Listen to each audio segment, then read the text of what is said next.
Hello, welcome everybody. We are so excited to be coming together in this momentous time in the district's history, coming together in a hard time in Chicago, in Illinois, in the country, in the world. We've been in a global pandemic almost an entire year. So really excited to come together today. Want to thank everyone who's here. Please take a moment, take a look at your name in Zoom if you'd like to be called by a different name, or if your name isn't correct, if you can just go ahead to those three dots at the upper right-hand corner of your screen where you see your image and click on rename. You can go ahead and rename yourself.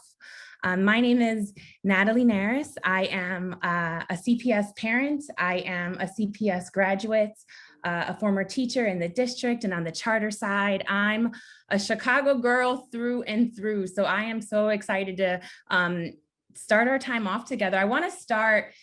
We have interpretation down. If there are any issues with that, please put it in the chat, but kind of wanted to take a few seconds to go through the many ways that we hope to include folks from across the city in this conversation. And so we're going to have a few ways to connect during today's town hall. One of those ways is going to be through breakout rooms. So we'll be both whole group and breakout. We're also asking that you please use the chat feature. So use the chat feature throughout. If somebody says something that resonates with you, if you have a question or an opinion, we ask that you please include it in the chat so that we can capture it. We're also offering email video messages and voice messages to SQRP@cps.edu. So if for any reason, including your, writing it in the chat or any other modality doesn't work, then we're inviting you to go ahead and submit a video, voice, or a written message via email at SQRP@cps.edu. We're going to do polls and surveys throughout the process. And today we're really going to utilize a feature called idea boards. So I want to just take a quick second and explain idea boards. The link will be in the chat in a moment. But the way idea boards work is you don't have to sign into anything. All you do is click on the link. What you're going to see is there are 4 sections of questions like you see here. The first section is open comment, and that's for, we're going to have breakout rooms, and we're going to have other conversations throughout. But open comment is really for anything that's on your mind throughout our time today, really creating a space for you to go ahead and put your comments so that we can capture all of that. And the other piece is if you look on the idea boards and someone has already typed in something that you agree with, then you can go ahead and click on the number that's in the bottom left-hand corner just to give it a thumbs up and say, I agree. You're going to see in the chat in a second, there are going to be 2 idea boards. One is an English idea board and one is a Spanish idea board. So we'll put those in the chat, but this will be a powerful way for us to communicate throughout. So as you can see, we have a pretty packed agenda. In a few moments, we'll hear from Chief McDade with opening remarks. Dr. Sweeney will then come and talk to us really about equity and the importance of listening, and talk a little bit about the equity framework and how we are living out that equity framework just in this meeting today is a manifestation of that. So we'll be excited to hear from both of them. And then we're going to transfer it over to Monica Haslip, who is here to really help guide our conversation and she'll really be guiding our conversation around truth telling and deep listening. So extending some of what Dr. Sweeney and Chief McDade will be sharing as well. We'll then go over to our Director of Accountability, Jeff Broom, who will provide an overview of what's going to be happening throughout this engagement process. We'll go to closing and next steps. We are excited to be here. Want to just kind of talk about a couple of norms before I introduce Chief McDade. So first of all, stay engaged. We have 2 hours together. It's important for our heart, our minds, and our bodies to all be here and to be focused. Second is experience discomfort. We're coming together in this town hall, and I think we all have an image in our heads of what town halls are like or what they're supposed to be. We have an opportunity to experience a new way today, and I'm excited about that. And sometimes new ways cause discomfort. So being open to, experiencing discomfort today. The third is to speak your truth. So speak your truth, be willing to take risks and be honest about your thoughts and your opinions, not just saying sort of what we perceive others want to hear. So deeply listening, but also speaking our truth. And then finally, expect non-disclosure. We are in this together. It is a long game, and we're not going to solve school accountability today. Today is a continuation of the work that started in December, but it's really a moment for us to come together as a district and as a city and begin this effort together. So we're not going to solve everything, but we're hoping that this really serves as a catalyst for us all walking arm in arm in the process of accountability redesign and endeavoring to do it a different way. So thank you. Next up, I would love to introduce to you Chief McDade. Chief LaTanya McDade is going to share a few remarks. She is a CPS student, a teacher, principal, network chief, and perhaps most importantly, a CPS parent. And so please join me in welcoming Chief LaTanya McDade. Good morning. Thank you so much for that warm welcome, Natalie, and for opening up this morning with so much spirit and energy. I want to just welcome everyone and thank you all for carving out time in your day to be with us for this important work. I also want to thank Monica for being with us to share your expertise and helping us to lead this important work. Thank you to all of our parents who are here, our educators, our LSC members, our CAC leaders, faith leaders, and other community partners who are joining us today, because it takes all of us working together to make our district and our schools great. We've all invested, we all have a vested, I should say, interest in ensuring that students have what they need to thrive, especially in these difficult times. And your partnership is crucial in that. So let's get right to the big question. Why are we here? We are here to talk about how we can support and improve our schools, and to hear from you about what accountability can and should look like in our district. This is really the start of an exciting year-long process where we will work together to build a revised accountability system that can meet the needs of all stakeholders and help to move our district forward. Now, as Natalie shared earlier, I have spent the majority of my life as a part of the CPS family, first as a student, a teacher, a principal, a district leader. I'm a former CPS parent. My children graduated from CPS. So what this means is I've experienced the benefits as well as some of the shortcomings of school accountability. And I feel it's important that we be transparent in this moment about both. SQRP is a good tool in many ways. It includes growth as a measure of school progress, and it holds district and charter schools to the same high accountability standards.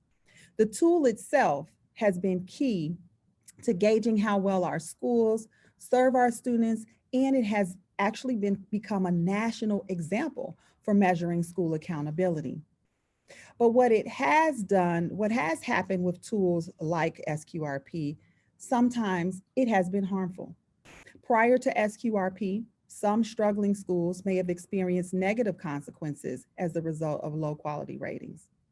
But the good news is this is a huge departure from our district's approach today, which is to provide the greatest level of support to those schools that need it the most. You can see this in the expansion of our equity grants and in the continued investments that we're making in our district's opportunity schools. We also want to make sure that our accountability system provides a complete picture of school quality, meaning that student assessments will continue to be a part of the accountability as they do provide us with a lot of useful information. But measuring how our children are progressing needs to be based on more than the test alone. There has to be multiple measures for determining school quality. Finally, we need to acknowledge that the school consolidations and closures of 2013 were informed, at least in part, by data that was gathered using a school accountability tool. And at that time, SQRP itself was not in place, but we do know that it is associated with the harm our communities have felt back then. This has naturally created lingering distrust around the issue of school accountability. But I personally believe that if we work together, we can move past this period in our history and create the system of accountability that we truly need. A system that fairly measures how students are progressing while lifting our school communities up. A system that is responsive to the diverse needs of not only students, but of the families and educators who are so critical to their development. This system also needs to help us answer some really important questions. Questions like, are our students prepared for life after high school? Are they being set up for success as lifelong learners? And are we being transparent enough with our families and our stakeholders about the quality of our schools? True accountability also requires that we look beyond what is happening inside each school building, from the classroom to the principal's office, to our central office and our network office teams. Educating Chicago's children is our collective responsibility. And our accountability system must measure how effective the district has been in supporting each school and the role that resourcing, funding, and teacher and principal stability have played in shaping school performance. If this is starting to sound like very complicated work, that's because it is. There are a lot of moving pieces, but I want to be clear. Breaking this process down and making it understandable for our families and our communities is one of our most important goals. Because only when the process is transparent, clear, and totally accessible can we get the feedback that we need to make it better. So that is the objective of these conversations that you're here for today. You are the people that we are here to serve, which means that true success can only happen when we have your insight and your perspective. The activities that we have planned as a part of this town hall will help open up the lines of communication, and it will give you the opportunity to share ideas on what school accountability and CPS can and should look like for the benefit of all of our schools and communities. So I want to thank you again for taking the time to work with us and hope that you find today's experience to be as informative and rewarding as I know we will. And this is the start of a collaboration, a partnership as we work together for the benefit of our students in this great city. So thank you so much for being engaged partners with us in education, and thank you for sharing your time with us today. I will now transition over to Dr. Sweeney, who will, I know, set the table for framing accountability redesign. Dr. Sweeney? Good morning. Thank you, Chief McDade. I appreciate your honesty in this whole process. As Chief Education Officer, I know a lot of the things that you are working on in terms of curriculum and policy. And so I appreciate this opportunity we have right now in the midst of a global pandemic, and recognizing the opportunity for us to really think about what does transformation look like in Chicago Public Schools. We have a 5-year vision we're still in the middle of. I think it's coming up on its 2-year anniversary. And so when we think about school accountability and progress and learning and resources, we're having conversations about equity. Next slide. So I will say personally, I'm really thankful and grateful to share space with you all. Good morning to all the families who are here, all of the advocates, community members, principals, I see you, board member Cindelary, everybody who, board member Revelary. I think I've been messing up your name lately for some odd reason. But just really appreciating how in the city of Chicago, I know that we have to have conversations about race and equity. And I'm glad that in Chicago Public Schools, we're taking on these larger challenges. Next slide. So when we talk about equity, we want to also set a frame around what it really is. And you can look at the pictures and see there is a difference between equality and equity. And essentially we're saying for equity, how do we get people what they need? And how do we know that people are getting what they need and that it's having the outcome we want it to have? If we hold that frame in mind, it helps to clarify our definition for equity. Next, which says that equity is about championing the individual cultures, identity, talents, abilities, languages, and interests of each student and ensuring they receive the necessary opportunities and resources to meet their unique needs and aspirations. And we know that needs are developmental and aspirations are about what do young people see for themselves and want.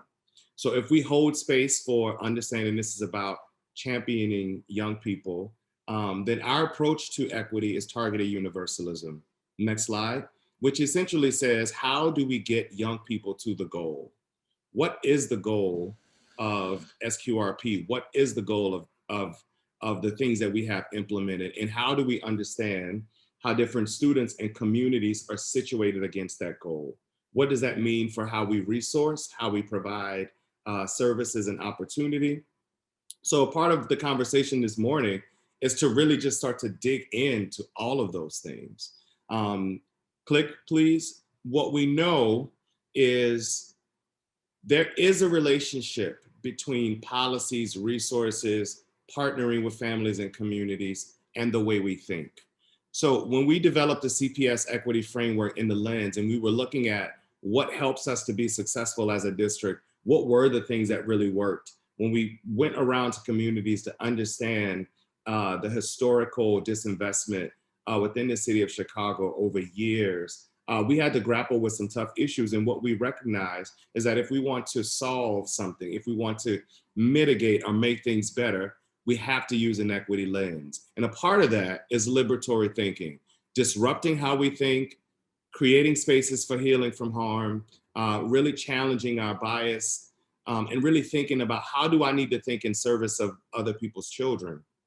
With that, we say inclusive partnerships is important. You have to have those who have been historically impacted, those who are responsible for implementation, and those with institutional memory at the table when decisions are made. That is why we're here, to really talk through what does this mean for us as a district and as a city. We understand that resources are necessary. So when Chief McDade was describing, the possibilities and the way that SQRP has helped, we also see that there is opportunity for resources. And we want to make sure that we are aligning our policies with our resources and making sure that we are setting people up for success. And fair policies and systems really ask the question of how do we ensure some policies don't benefit some and burden others? So part of this year-long journey as described is figuring this out. And I do believe that in the city of Chicago, and we know, I own and recognize how segregation is situated. I think we are primed and we are poised since Dr. Jackson and Chief McDade have taken the reins of the district to really think through how we do policy work here in Chicago Public Schools. So with that, we are in the space of inclusive partnerships. Next slide. And the whole focus of today is really to listen, to do more listening, next slide, than speaking. And we use this image of the spectrum of inclusive partnerships to lay out, like, what does it mean when we say we listen to community? I know historically as a principal and working with my families and communities over the years, that people would always say, hey, CPS, you said that you were going to listen to us or collaborate with us or consult with us, but that didn't really happen. So what we did with the spectrum of inclusive partnerships is clarify the language. So today, when we say we are here to listen, that is to provide stakeholders with the space to be heard. So if I come into one of your breakouts and you find that I am trying to defend the district in any way, you just have to say to me, Dr. Sweeney, please listen. Or you could take off the please and just say, listen. Because this is a space for a community who are helping to lead this conversation. So thank you to members of the advisory committee who are doing that. Next. And we will move across this continuum of listening and collaborating to really do our best work. Next slide. And then you can go to the following. And I want to set up a few things about our metrics for success.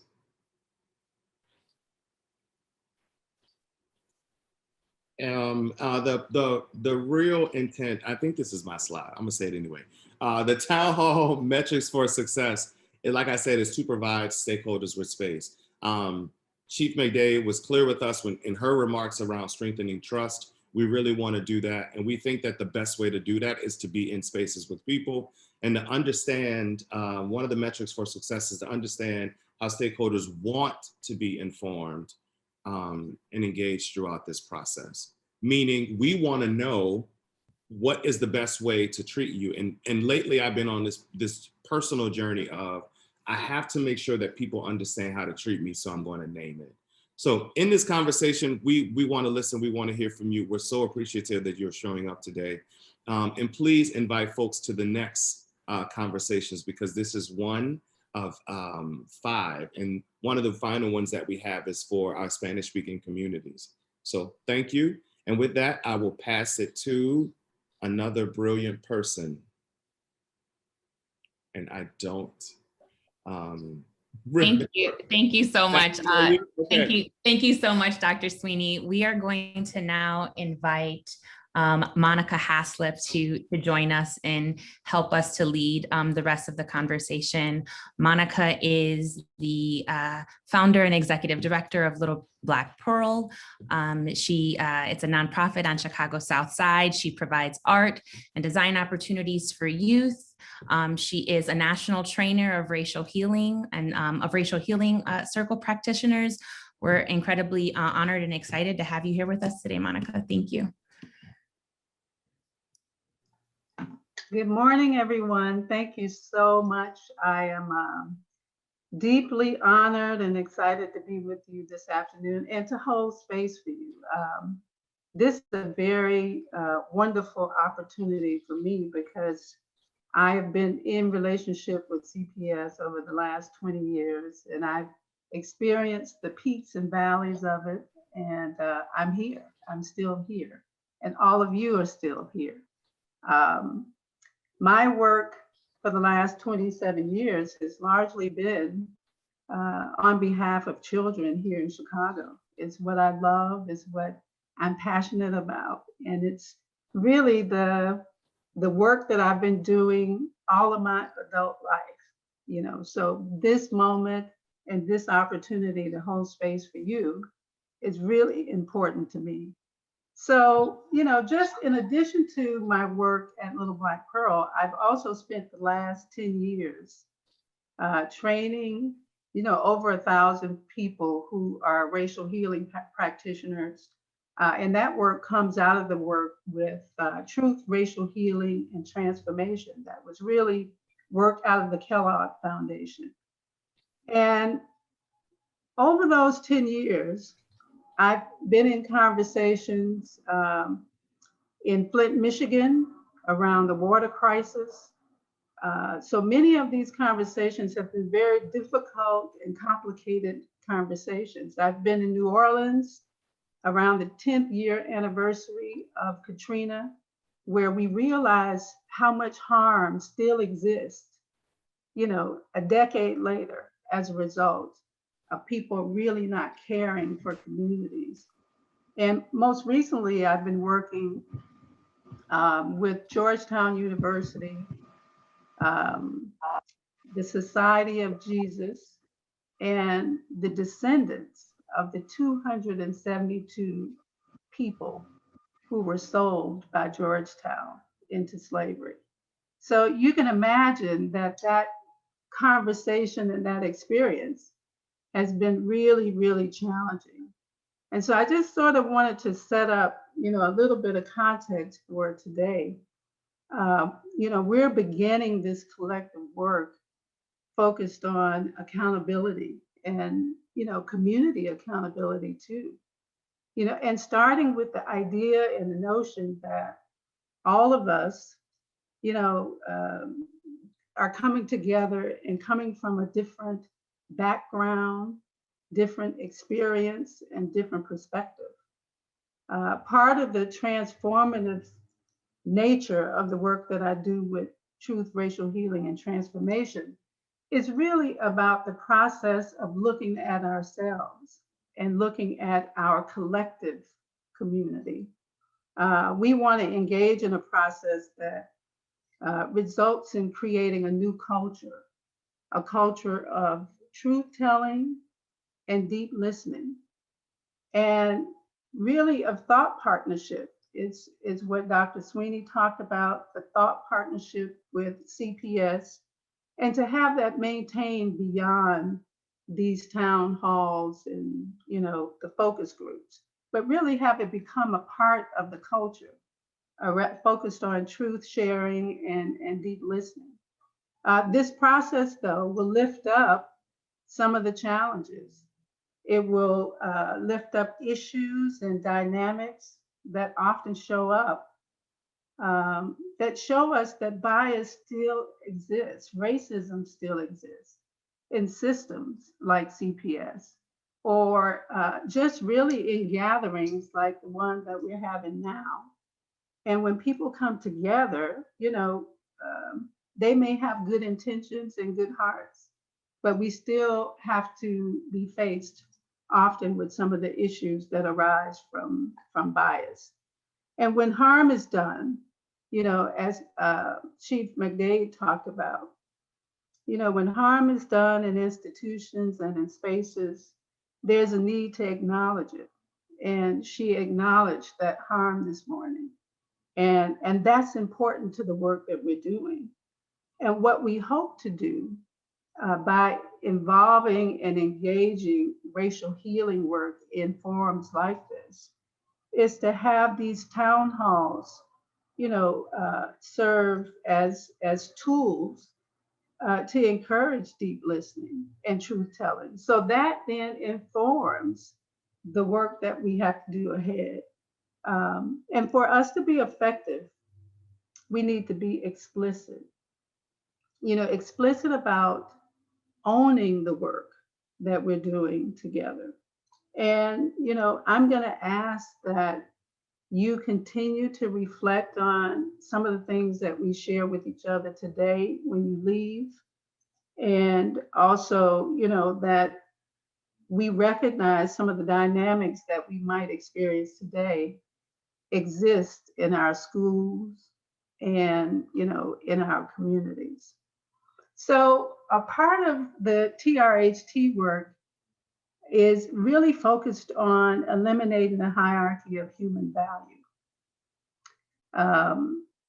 We are already experiencing that a little bit simply because, you know, some of our colleagues from CPS have had an opportunity to introduce themselves.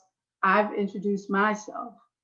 And so in order to eliminate this hierarchy, I want to create an opportunity for everybody to introduce themselves. Now, we have a lot of people on the call, and we know we can't go one by one and do that. We'll be here all day.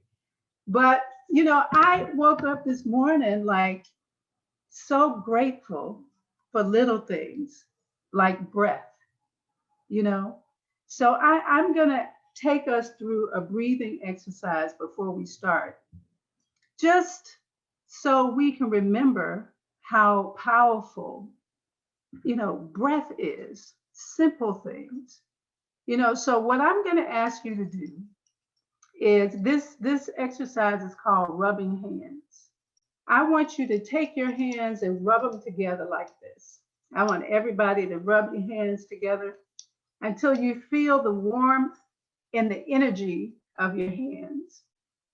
And then on the count of 3, I'm going to ask you to put one hand on your heart and one hand on your stomach. All right, so on the count of 3, 1, 2, 3, heart and stomach. And just feel the breath in your body. I want you to, you know, take a deep breath in through your nose and out through your mouth. Close your eyes if you're comfortable closing your eyes. Feel the air coming through your body. Feel your lungs filling up and expanding. Feel your rib cage embracing the nourishment of this breath that you're taking.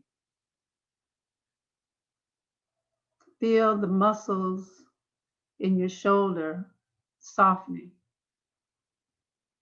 in your chest, in your stomach, in your feet. Feel it relaxing as you embrace the gift of breath and it spreads through your body. I want you to take another deep breath. And now let's breathe. Let's breathe for our children. Let's breathe for our children who are home from school, who might be food insecure or living in difficult situations. Let's breathe for our teachers who are working hard to keep them engaged. And the parents who are supporting them while they're home working, and the parents are working. Just feel the breath in your body. Breathe for others. Take a deep breath and breathe for somebody in your life that might need an extra breath today.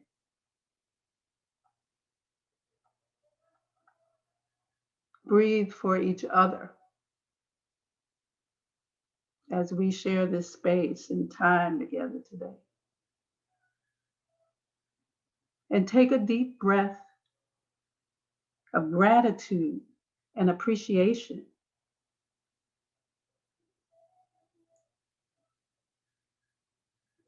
And take one more breath, deep.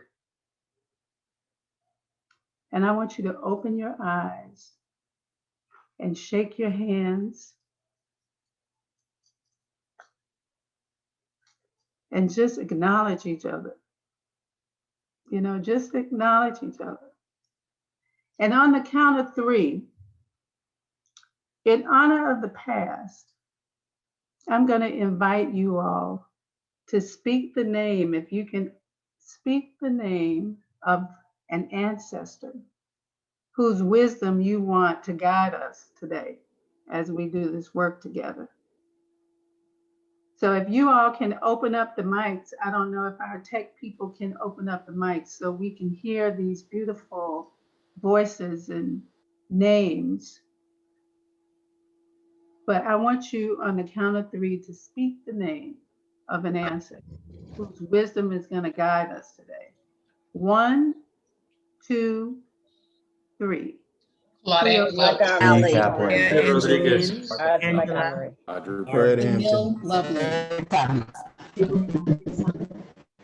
Beautiful.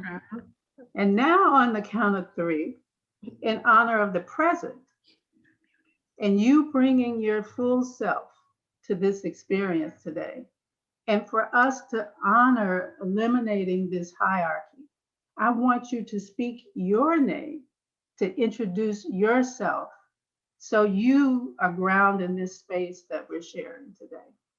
So on the count of 3, speak your name. 1, 2, 3. Angela Tucker.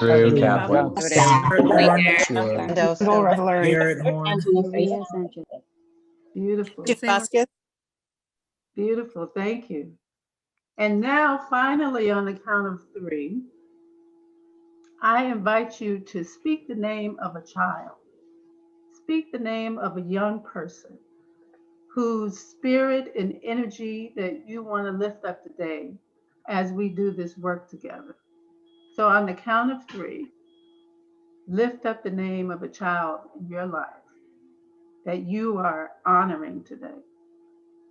1, 2, 3.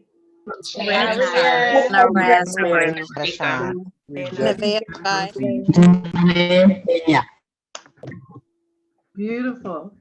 Thank you so much. I mean, I want to say thank you because it is your voice and your energy that will ground this space that we will share together, you know, for the rest of the day.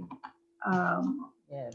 So every time I do these, you know, conversations, it has always been critically important to me that we sort of come together with some common agreements.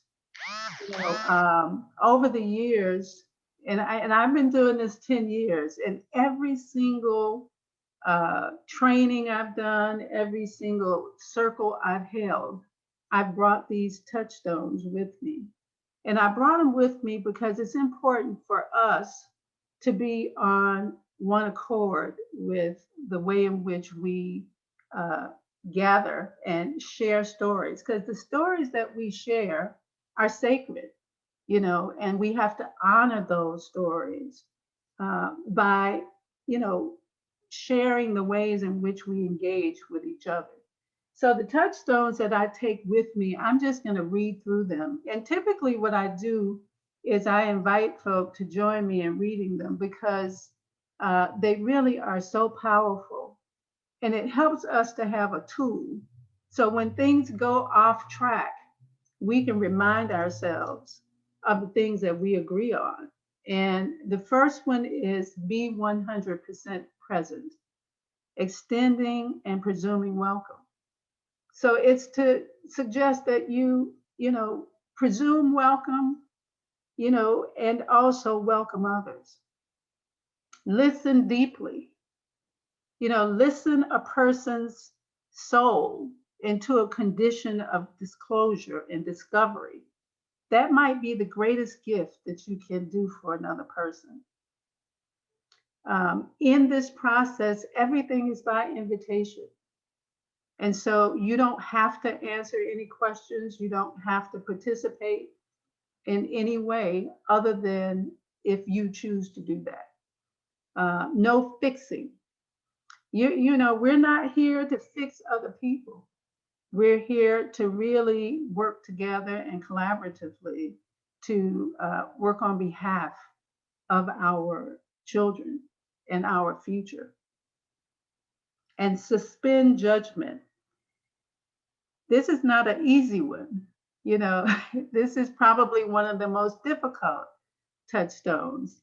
Is set aside your judgments, you know, creating a space between judgments and reactions so we can listen to one another. And identify assumptions. Our assumptions are usually, you know, what guides us. And you know, if we can set them aside so we can express and appreciate the viewpoint of another person, that's what we want to do today. Speak your truth. The whole point of this experience, which I love about what CPS has chosen to do, because it's a choice to take this route. You know, so I am grateful that they are creating a vehicle for us to speak our truth and to be able to listen to what our truth is and have that be a part of what informs the work. Respect silence. You know, silence is a gift in a busy world. I mean, it's unusual for us to have an opportunity to just sit in silence. So in this situation, there'll be moments where you will experience the need to just be silent and take things in. Maintain confidentiality. You know, creating a safe space is not easy. You know, it's respecting the confidential nature of, you know, what's being said and honoring, you know, what people bring to it. And then one of my favorites is when things get difficult, turn to wonder. And, you know, what that means is sometimes when people say things that you don't understand or you don't necessarily agree with, you can sometimes say, I wonder what brought them to this place. I wonder what my reaction teaches me. So there are ways in which we can disagree and still, you know, have wonder. So these are some of the touchstones that I have taken with me everywhere I've gone. And they have been a blessing because it has been a part of the anchoring of the space that we've all been able to use as tools when we go into these breakout spaces or when we are actually sharing with each other, knowing that the intention is to honor each other and recognize the sacredness of the sharing. You know, this is a sacred moment where a person is sharing their story. So now we're going to sort of get into the meat of this work. You know, a part of the methodology with truth, racial healing, and transformation is really focused on storytelling. I have a friend of mine who lives in Alaska. Her name is Liz Medicine Crow. Liz is an indigenous person from Alaska. And Liz says that the shortest distance between two people is a story. And so, you know, what we want to now do is to begin to go on that journey of sharing these sacred stories to discover really where, you know, we have these common connections and begin to hear some of the challenges that we all may have shared in this experience and some of the things that we have, you know, been resilient with. So we're going to send you all off into your first set of breakouts. And you'll have three people in your breakout room. And all three of you will get 2 minutes each. And, you know, what I want you to do is when you answer this question, don't just answer the question thinking about the answer. I also want you to pay attention to, you know, what it feels like to have 2 minutes to just speak your truth. And then the person who's listening, the two people who are listening, I want you to just listen. You know, honor that person by giving them that 2 minutes to share their story, their authentic story. And then we're going to ask you to switch. And each person in the triad, I want you to answer the question.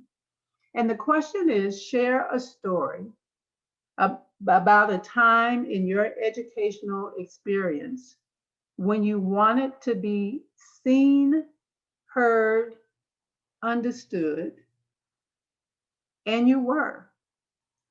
What did this experience allow you to do, become, or how did it help improve the life of a child or others? The question again is, share a story about a time in your educational experience when you wanted to be seen, heard, or understood, and you were. Remember the and you were part. What did this experience allow you to do, become, or how did it help improve the life of another child or children or others? So this will be your first question. We're going to put this question in the chat. When you go into your breakouts, you'll have 2 minutes each, and then we'll bring you back and we'll debrief. We'll spend some time talking about this question. You know, I will share a brief story about this question just to model. But, you know, years ago, I grew up in Birmingham, Alabama, and I grew up in a small town right outside of Birmingham called Roosevelt City. And it was a Black community, relatively low income community. And I have 4 siblings. They're all older. And I have been looking forward to going to the high school that all of them went to. And when time rolled around for me to go to high school, all the kids in my neighborhood were going to be bused an hour and a half away in order to integrate this white high school. And I was just outraged. I couldn't believe it. So I decided that I didn't want to do that.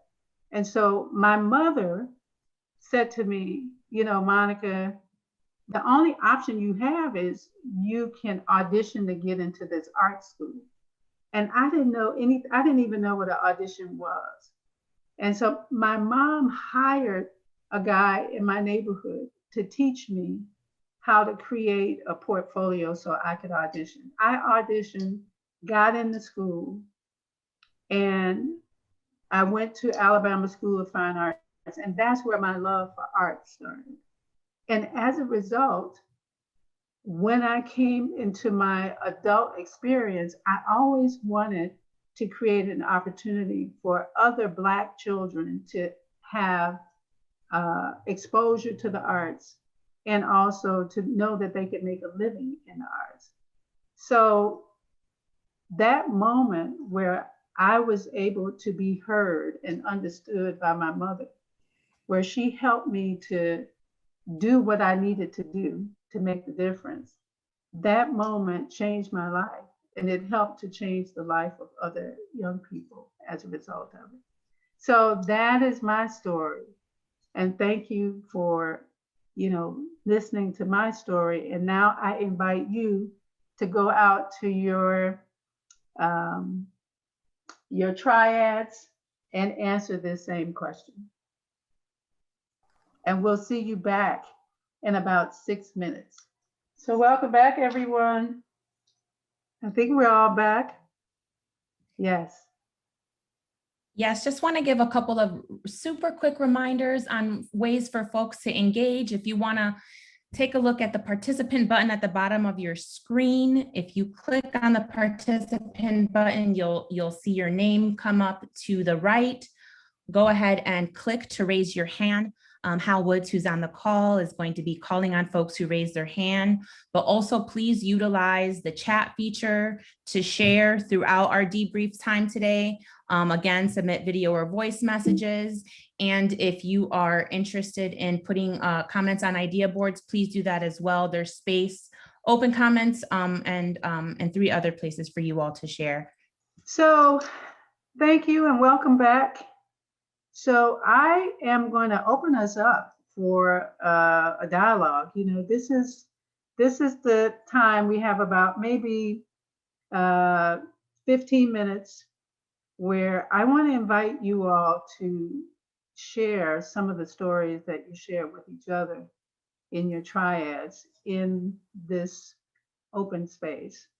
And it really just gives us an opportunity to you know, find ways that things resonate with us, find some common connections, hear some of the similar challenges that may have been your experience.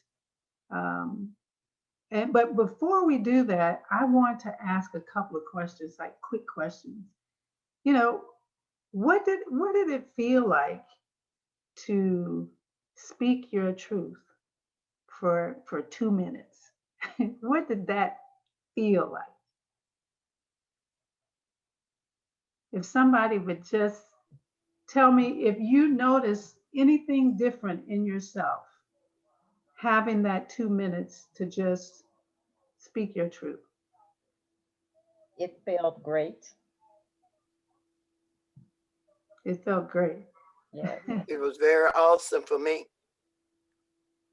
So tell me what was awesome about it? What did you feel about it? Well, I'm very passionate about my diverse learner. Mm-hmm. And just to be able to just speak with someone and they would listen really helped me a lot. And not only they were listening, but they was listening with concern.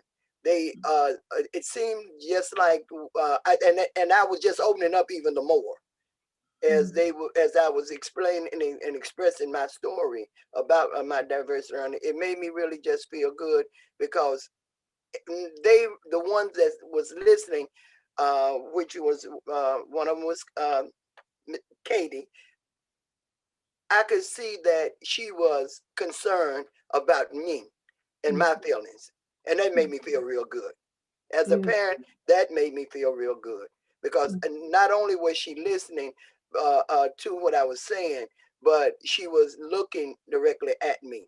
And that made me feel that she was really taking in what I was saying to heart. Beautiful. Thank you.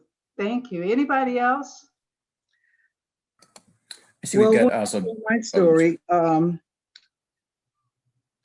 two young ladies that was there, I could, like, you know, you could feel a person connecting with you. Yes. When it leaves the heart, it reaches the heart. And one of the young ladies said, Ms. Green, I understand what you're saying, because she's from Haiti. And children are to be seen and not heard. So as you grow up, you go through these things. But as you get older, you learn to speak out, and you understand that you take it you at heart. So now we learn to let our children speak out so we can understand them like our parents didn't understand us at the time. So it's good to listen to the children, all the children, and see what they got to say. Everyone has something positive to say. I tell them to stay away from the negativity. If it's not positive, don't bring it to me. All right. Thank you. Thank you. Let's take one more on, you know, what it felt like to speak your truth, to be able to say what you were thinking and feeling. I see Jason Herman with his hand raised. Jason? And would it be James Thomas? Ah, James. Sorry. Okay, I was just making sure we got the right person. Sorry, James. Oh, no, it's okay. Well, I guess I'll just dive right in. Well, when we're talking about, I guess the whole point here is we're trying to, you know, raise the level of equity, trying to figure out how can we fix some of the things that have happened over the course of time and try to make things a little bit better for minority populations in the school system, and I guess for everybody in general. So my point is, we've gotten to a point where over the course of the last few years, actually, you know, I've got daughters that are still in CPS schools, one's still in grammar school, one's in high school. And they will tell me that, you know, sometimes it's like the teachers don't really listen to what I'm saying directly. It's more so follow these rules and that's it. So they don't necessarily let the kids have any imagination when they're following the particular school curriculum. Now, as we move on to this year, the schools were closed. So since school is open back up in the fall, we've got remote learning. So if you're at home and you happen to listen to what's being said in the classroom, you start to pay attention. And so certain things at the beginning of the year were described as diversity and inclusion. So, okay, you were hearing about certain things. So at some point I started listening and I realized that certain things about, you know, the politics, certain things about gender norms, certain things about the racial history and how bad it's been for Black people, there's been entirely too much focus this school year on those sort of issues. So what I'm saying is diversity and inclusion is actually what it is called the critical race theory. And they're basically saying that we're going to take the history of white people and we're going to show that how bad it was for you Black people and how still bad it is for you. And that's what we're teaching kids in school now. And at this point, I'm thinking, wait, these kids, you know, we're still at an impressionable age to wait, let's just let them learn and adjust and be happy as children. There's too much focus on gender norms, there's too much focus on the politics, and there's too much focus on race and class right now. And there's one more thing outside of the critical race theory. I'm going to go one more is what I found out about is also, if you pay attention, if you're listening, that gender norms falls under what is called a comprehensive sexuality education. And this seeks to change society by changing sexual gender norms and teaching youth to advocate for their own sexual rights and focusing on instructing children at as early as 5 years of age to obtain sexual pleasure. And this is endorsed by CDC and WHO in their literature. So I don't know if parents or teachers know what is being endorsed here. But at any point, as far as gender norms are concerned, that's for a parent to discuss with their child and direct them in the way that they feel is best for them. The fact that it's being implemented in the school system in however minute way that it's being done, and if you're not paying attention to what's going on, I feel like that it's being pushed at a point where, especially at such a young age, because kids between 0 and 7, those are the ages where you shape who they're going to be in the future. And I just think that at this point, the school system has got too focused on things that have nothing to do with them and let parents take care of their kids in the manner that they see fit. Thank you, Mr. Harmon. Thank you for sharing. I also, you know, there's a tremendous amount of value for us to really hear, you know, the perspectives of everybody, you know. And so, you know, as I talk to you about, you know, speaking your truth, there's also this moment where Mr. Harmon lifted up his story that reminded me that is equally as important to listen, you know, to listen to what is being said. You know, even though we may not necessarily agree or understand, but listening with intention and hearing the story that is being shared is the sacredness of this. You know what I mean? So what did it feel like to just listen?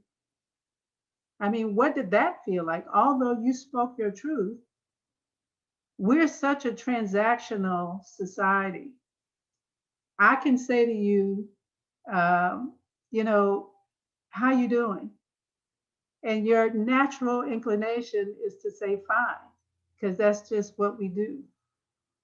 But now, you know, what we're inviting you to do is to really listen, listen with intention, listen for the purpose of feeling, because there's a difference between head listening and heart listening. Head listening is when we're listening just to hear what the person is saying. Heart listening is when we're listening to feel it, to really put ourselves in another person's shoes. So, you know, I want to thank Mr. Harmon for sharing. What we're going to do now, you know, it's, I'd like to at least have one person share the story that they shared in their dyad or in your triad.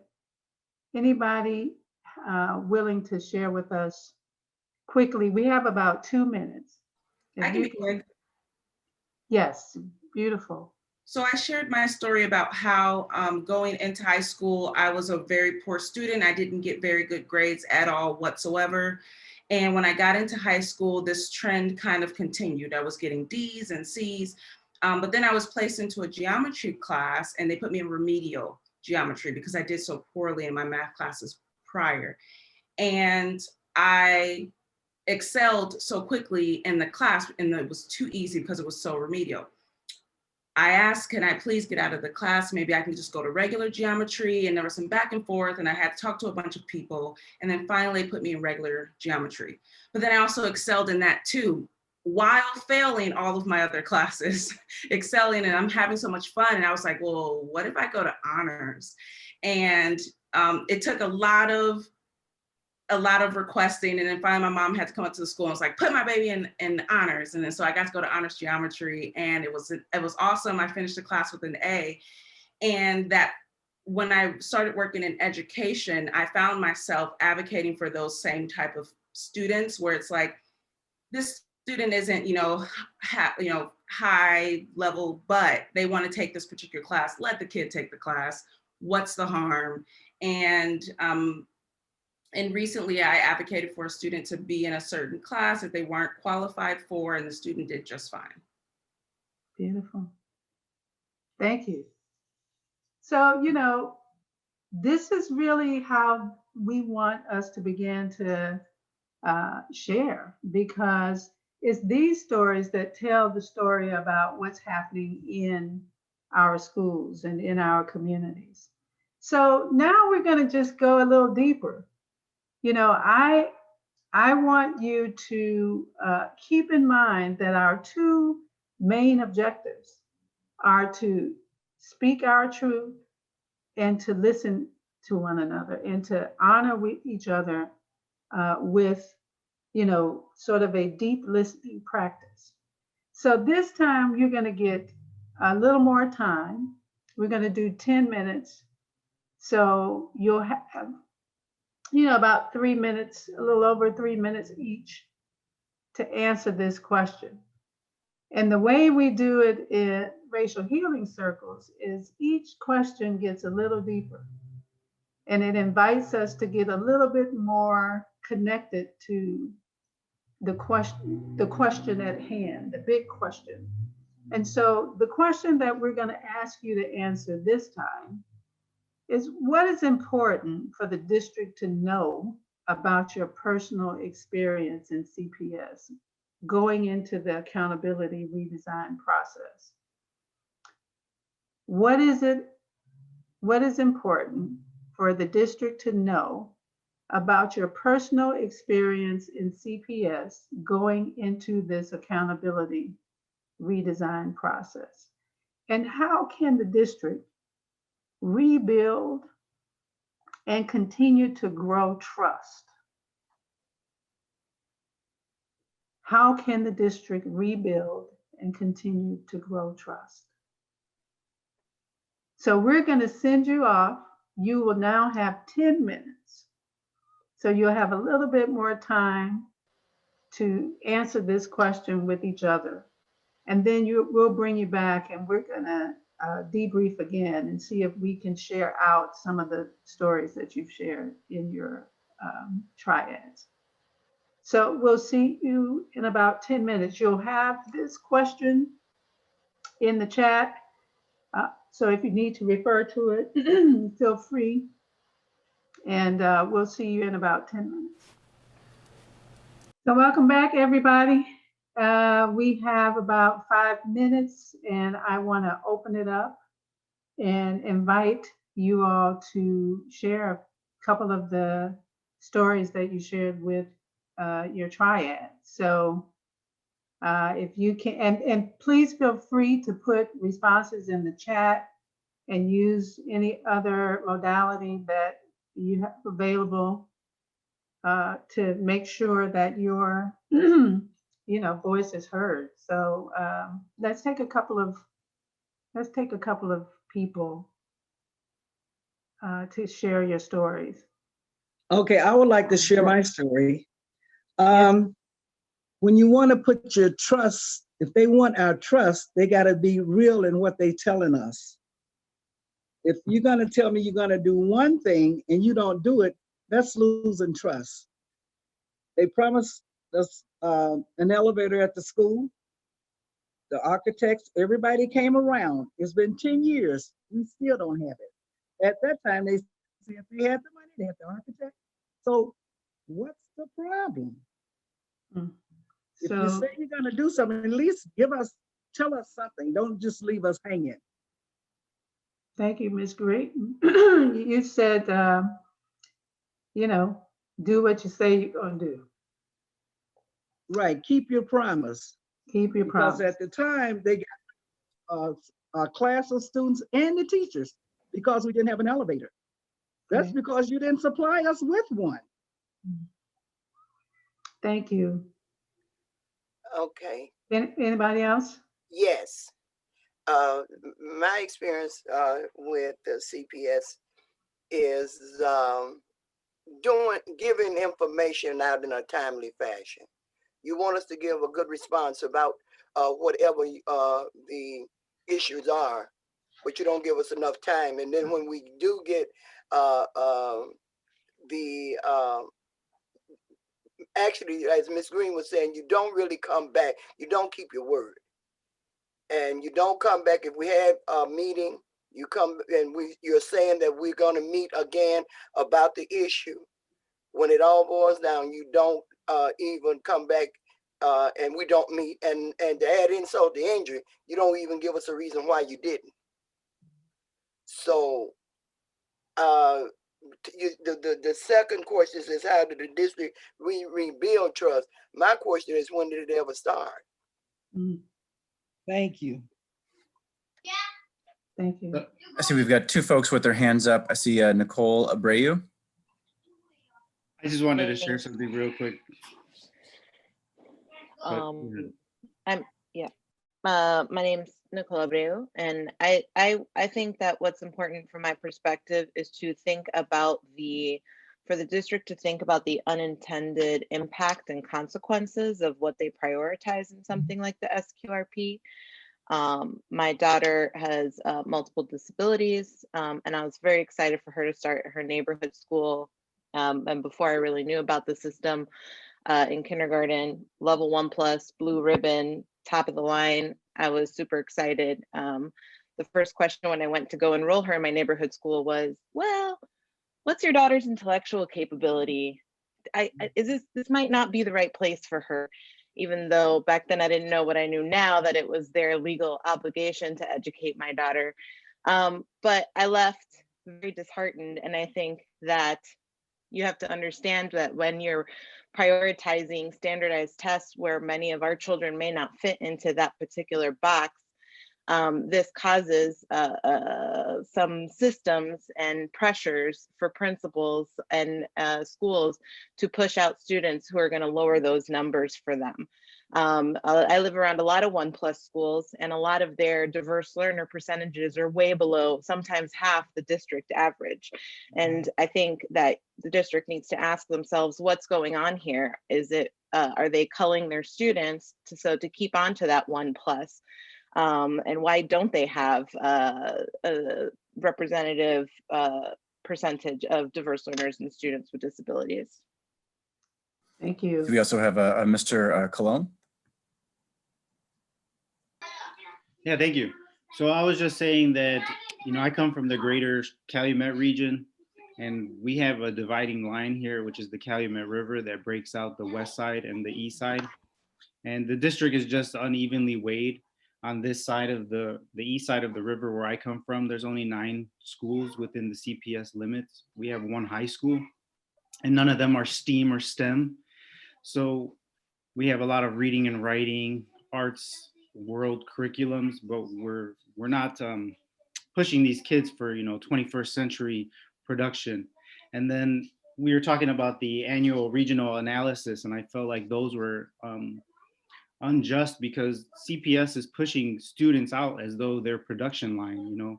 We're just pushing them for the numbers to say, oh, 80% of the kids are graduating, but how prepared are they to know that they're coming into a different world now? The competition is so high that we're just looking at the numbers. We're not looking at the preparedness, the mentality, and where these kids need to be in this modern society. And I feel like we need to find that model, because they're not products like a hot dog or a car or a burger. We can't just keep pushing them out and expect them to sink or swim. We got to line them up for success. Thank you. Thank you, Mr. Collin. So this is a really beautiful start, because what I want to say is that the practice that we put together today, in terms of being able to really focus on speaking the truth and focus on listening to one another and honoring that, that's the practice that I hope continues throughout all of these town halls, but beyond that, just in terms of the relationship between the district, CPS, and the community. So we have, I want to thank you all for giving me the honor to hold space for you today. My goal was to bring as much love into this environment as possible to ensure that you felt safe to share the stories and share your sacred stories, and to share your concerns and pains and challenges. in a way that you know you're being heard and that, you know, we're listening. So thank you. I'm going to invite you in closing, or in closing for me, to, you know, put one word in the chat about what you're feeling right now. You know, what are you feeling and what is your experience at this moment? All right, I'm finna get off on this thing. So if you can just put the one word in the chat, and I'm going to turn it over to Jeff. And thank you so much. It was an honor being with you this morning.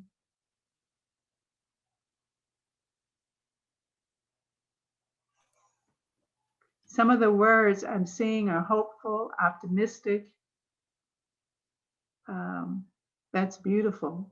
Determination, empowered, prepared, thankful, willing.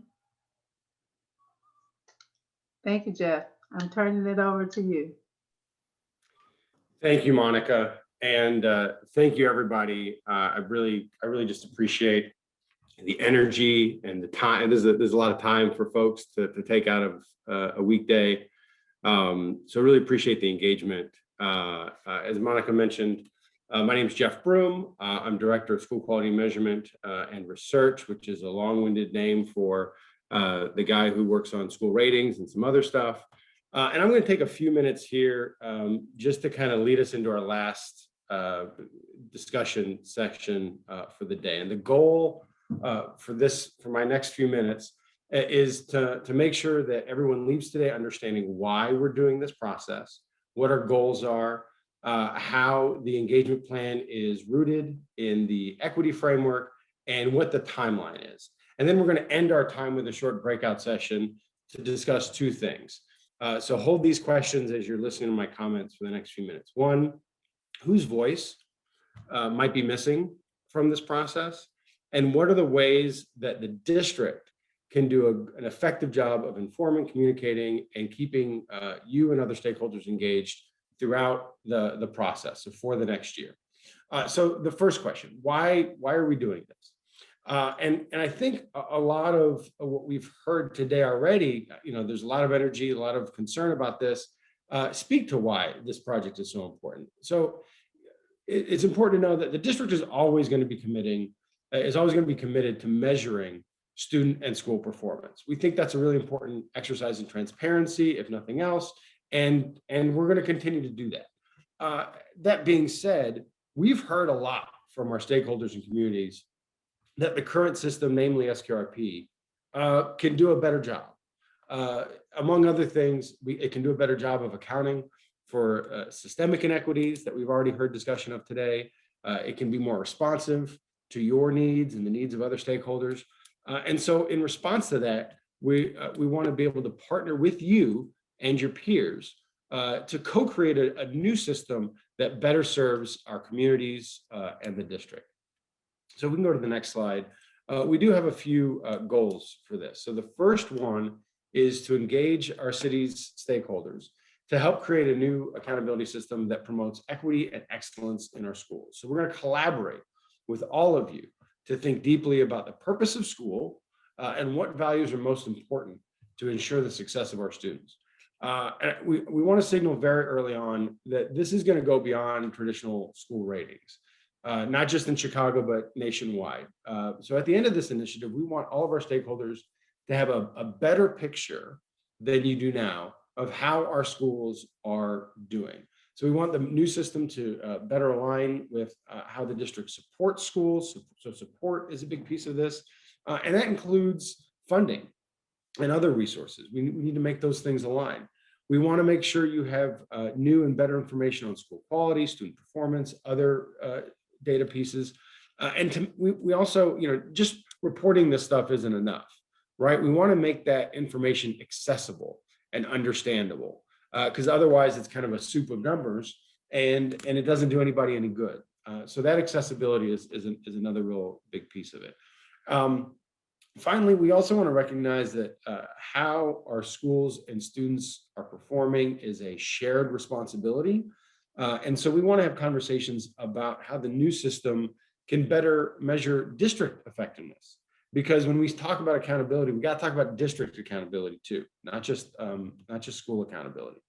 So if we can go to the next slide, I'm going to get to the timeline in a minute, but I do want to reflect how we're grounding this work in the equity framework. Because so we've got a framework, we've got a general kind of skeleton for how this process is going to work, but we also don't want to pretend we have all these answers. So we need your feedback on how to do this process better. So as Dr. Swinney said earlier, right now we're just listening. So we want to hear your concerns, not so that we're responding yet, but so that we can learn. We're in a learning space because your experiences and perspectives are really important to us. So I think I can speak for everyone from the district here today that we've already learned some really powerful and incredibly valuable information. So another shout out to everyone who participated. This has been great already. So once we've done some listening, we're going to move to the inform phase where we're probably going to start talking a little bit more. And the goal with that is to make sure that stakeholders have objective information to ensure there's a shared basic understanding of the challenge before us, as well as the current state of CPS's accountability system. Like, this is going to be a really complicated discussion, and to get where we want to be, we have a shared understanding of where we are, right?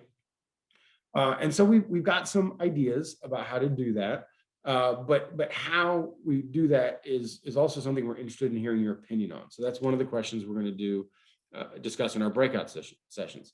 So then we're going to move to consultation.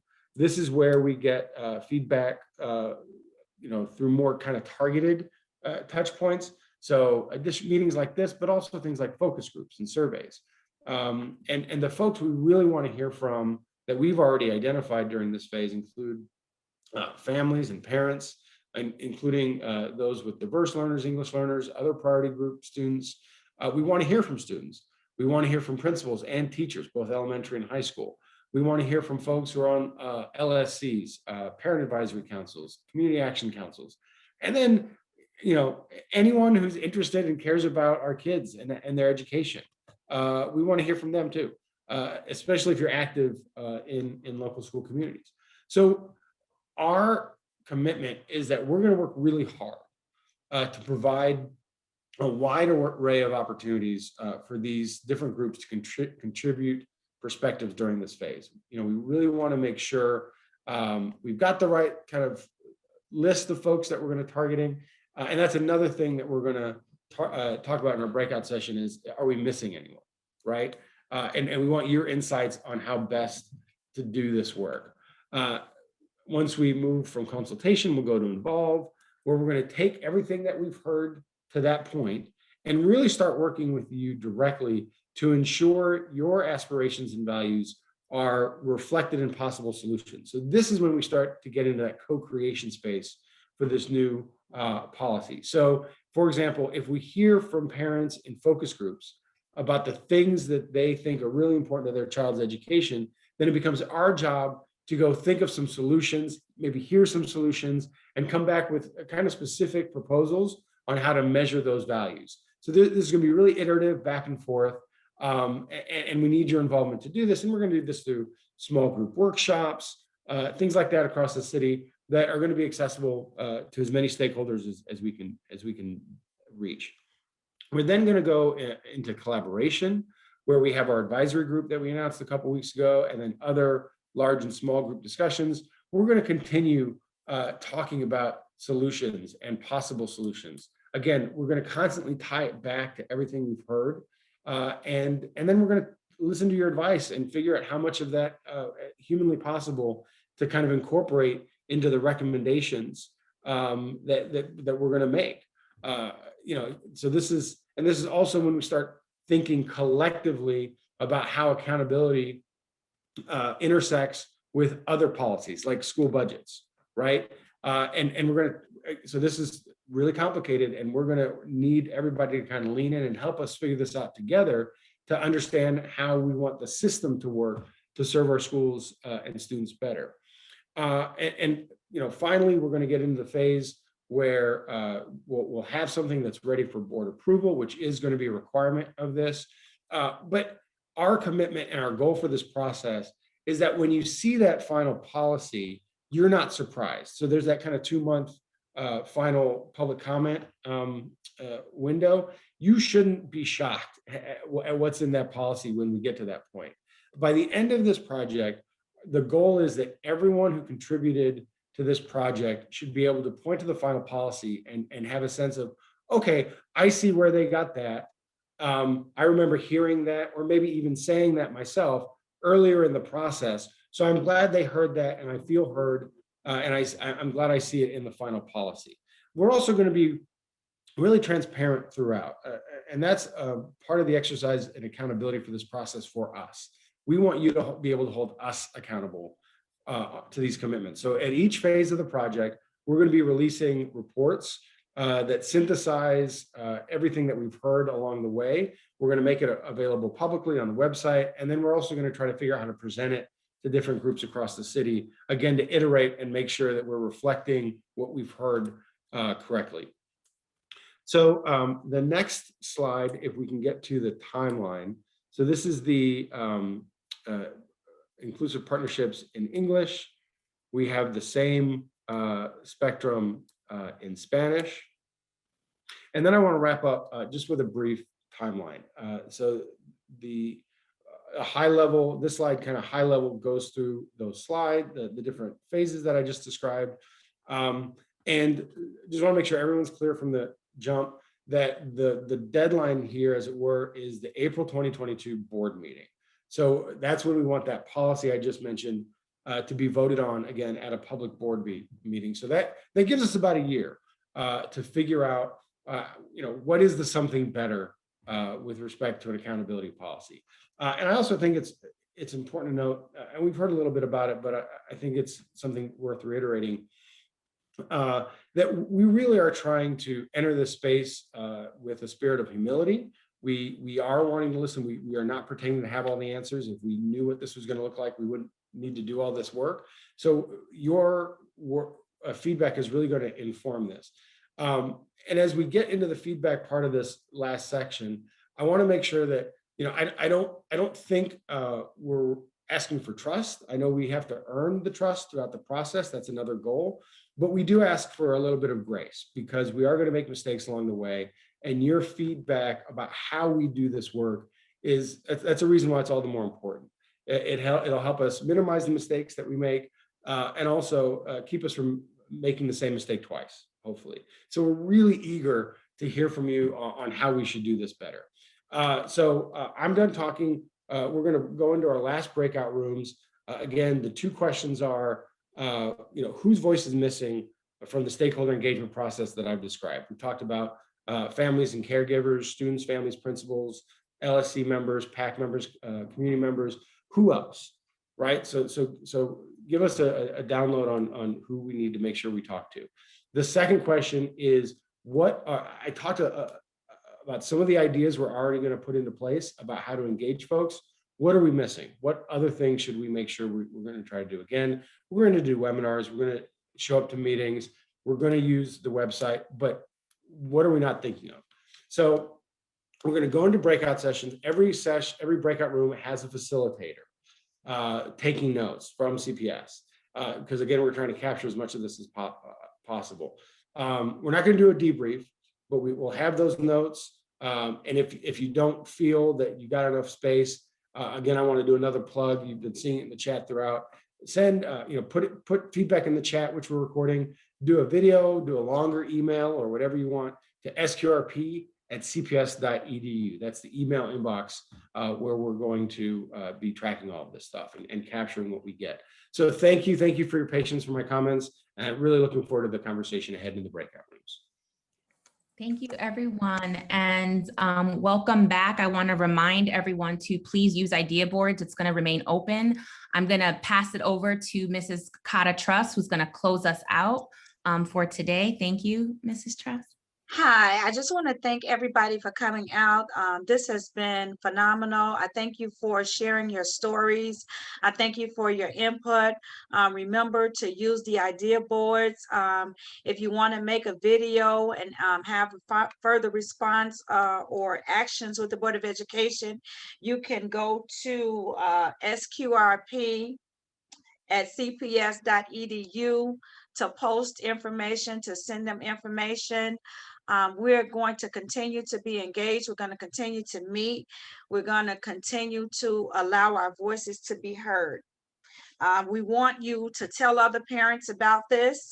We want as many parents to get involved as we can. Like I said, we're in such a unique position here, and we want to continue to thank the Board of Education for this opportunity. Thank you, Ms. Truss. Appreciate it. That is it for us, you all. Please continue. I don't know if the district has anything else they want to close us out with, but thank you so much for your time, everyone. Thank you, Natalie. Thank you, Take everyone, care. for participating. Thank you so much, community. Very good. Thank you for listening.